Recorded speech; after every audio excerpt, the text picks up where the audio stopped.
Well, hey, it has been a while, has it not, since I've sat down to talk to you in front of this camera, and I'm excited to do that today. As a matter of fact, I looked yesterday, I think it was, on my YouTube kind of studio channel. That's the back end of where I can see a lot of details, a lot of statistics.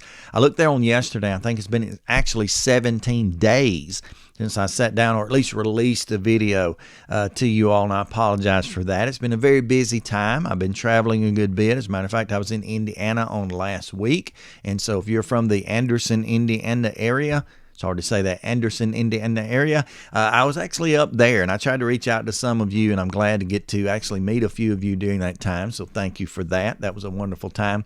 And but if not, I missed you. I apologize for that. I'll be back up there someday. I'm like Frosted Snowman. I'll always come back one day. And so I was there. In addition to that, we've been kind of lightly remodeling a few of our rooms here in the house. I mean by that, just kind of patching some holes, refreshing some things, kind of snazzing things up, moving children to a different room.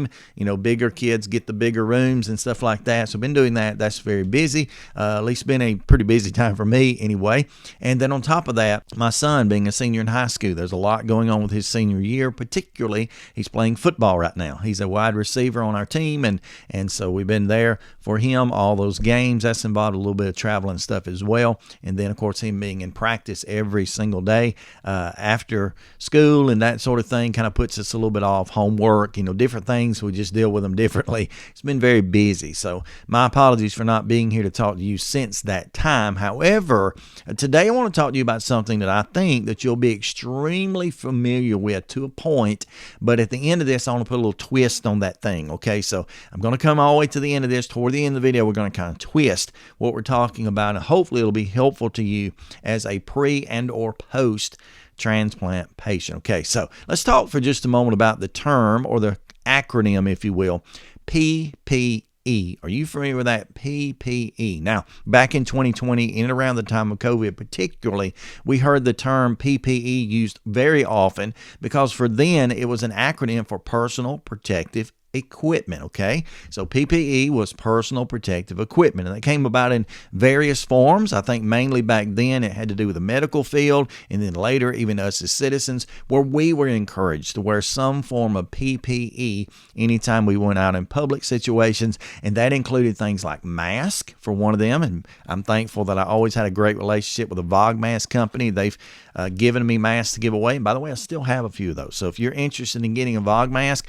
put a comment below and say, hey, I'd like to get a VOG mask from you, and maybe I'll draw those out next week, something like that. But the VOG mask company, wonderful, N95 or better. I've actually got some of the others down here. They're N99. They didn't have a vent, and so N95 or better, they qualified for PPE back in that day. And those were the types of medical type masks that were worn inside of hospitals that many of the citizens, like myself, didn't have a lot of access to in the beginning because there was a shortage. Well, there was not a shortage so much with VOG masks, but PPE, that was a part of it. In addition to that, at one point, we were encouraged if we went out and about, particularly into a very crowded area, if we did that, we might wear gloves. And I have gloves that I keep around the house for different things, medical type gloves. And I can't say that I ever wore them during COVID, but I had access to them anyway. They were encouraged. PPE could extend as far as, and it did for some, to wearing some type of face shield, or at least glasses. I wore glasses, so I didn't need a face shield necessarily. But they were talking about how those COVID droplets could, get in the air from someone coughing or sneezing and get into the eyes even. And that's a potential. I mean, that has to do with any kind of common cold. That's one of the ways in which it gets, I think, a very less likely way, but it was there. In the medical field particularly, they wore gowns, which they often do anyway in their field, but they wore gowns in almost all those situations. There were a number of things. In the more severe situations, they wore respirator type things, or oxygen recyclers, and different things were done. That was all a part of PPE, or personal protective equipment. Okay, so you're very familiar with that term, and I use that term because we are so familiar with it. But thankfully to God, we've gotten far past the worst of that place. We're out of the worser part of that. That's my word, worser. But we're out of the worser part of that, even though there's a few case spikes around here and there, and we'll probably always be exposed to COVID and common flus and colds and different things, where we need some PPE. But the worst of that is over. We're past that for now anyway. And so I thought it would be a good opportunity to take the letters PPE, or that acronym, and change it a bit, or twist it from personal protective equipment, to talk to you about transplant specifically for these three things, and that is plan, prepare, and execute. Okay, now to understand those things, this is particularly someone who's facing transplant. The number one thing you can do to be prepared to face transplant is to plan. Now, I first heard transplant associated with my name way back in probably at 2000-ish, 2001 or 2-ish anyway. And that's not to say that they were trying to get me transplanted then. They weren't trying to list me. It wasn't an urgent need, but they just sat me down as a congenital heart patient who'd had a successful life up until that point. They sat me down and said, if and when you start having certain issues, you ultimately will need a heart transplant. Okay.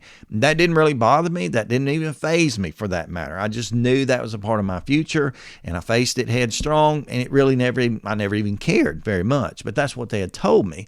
But looking back at that in hindsight, I wish way back then I had taken more opportunity to plan what was going to happen. If I'd done more research, if I'd done more digging, if I'd done more educating of myself back then, I don't know how much better I could have even done than what I have, but perhaps even better if I had only planned. And some of you didn't have that opportunity. For many of you, majority of you probably, I've heard most of your stories, or understand what they are. They were more sudden than that. Maybe it was a virus. Maybe it was an actual heart attack. Maybe it was a, whatever, depending on your organ, heart, lung, liver, kidney, pancreas, whatever. There was something that occurred in your life that was kind of one of those trigger moments that set these things off. And it was a little more sudden. But for me, that was not the case.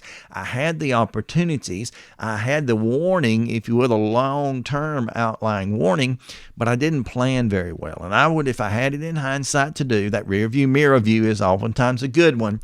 If I could look back and restart, I would plan a lot better. I would lay out what was the next steps, or what were the next steps, and I would be prepared for that in every way. And that's the very first point, that is plan. Now, on top of that, going past that, once you have planned, and that just means, looking at reality and saying, okay, it may be that I'm going to need a transplant in 10 years. That was my example, or actually it ended up being 13 years.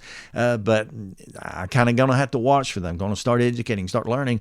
But then you have to really prepare. Now, prepare is something you do a little bit closer into that approximate time. Preparing is kind of the next step from planning. They're closely related, obviously, but preparing is yet another phase. That's where you really get things in order. That's where you begin to tie up loose ends in your life. That's where you begin to put a lot of effort. And I did. This was probably the best thing I was ever told to do, or asked to do, or encouraged to do, and that is to get physically fit. Now, that sounded difficult at the time, and it was, but even as a stage 4 heart patient at one time, I was encouraged to be physically fit, to give everything that I had to, at least maintaining my legs, keeping my legs up, keeping my core strong, so that at the point of surgery and days after, I could get out of bed more quickly. I could move more successfully. And so I made preparation for that. And preparation physically was a part of what I was able to do.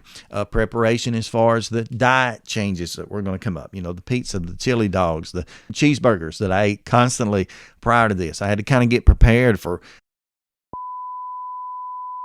a little change in that, a little shift in things, and making some early preparations was a big part of that. Preparing, and I mentioned this in passing a moment ago, preparing things around the house, getting some loose ends tied up, getting some plans made for the time which did come where I was, out of the house in the hospital for a period of a month or more at a time. And, making sure my family knew even the little things like the passwords to our accounts, or, how daily living went, the things that they didn't necessarily handle, but I did.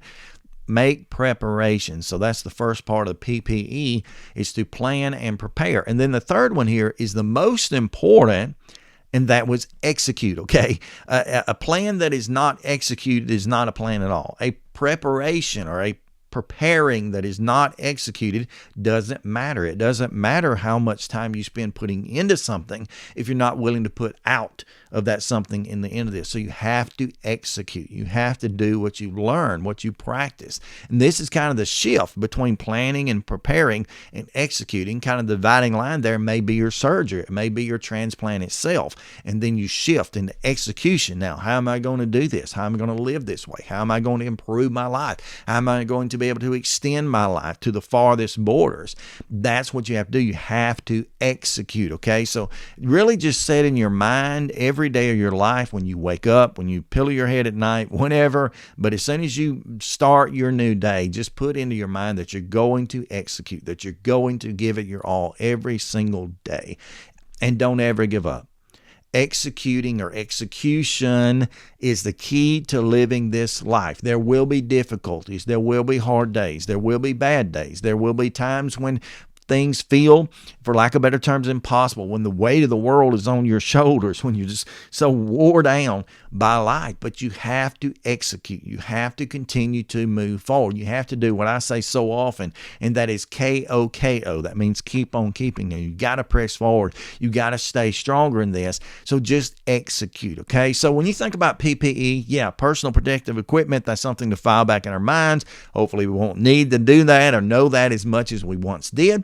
But when it comes to living life, planning, preparing, and executing will be the keys, and I pray that you'll take hold of them even today. So thank you so much for joining me today. Hopefully it won't be 17 days before I see you again, but at least until next time, all of you, please stay stronger, my friends.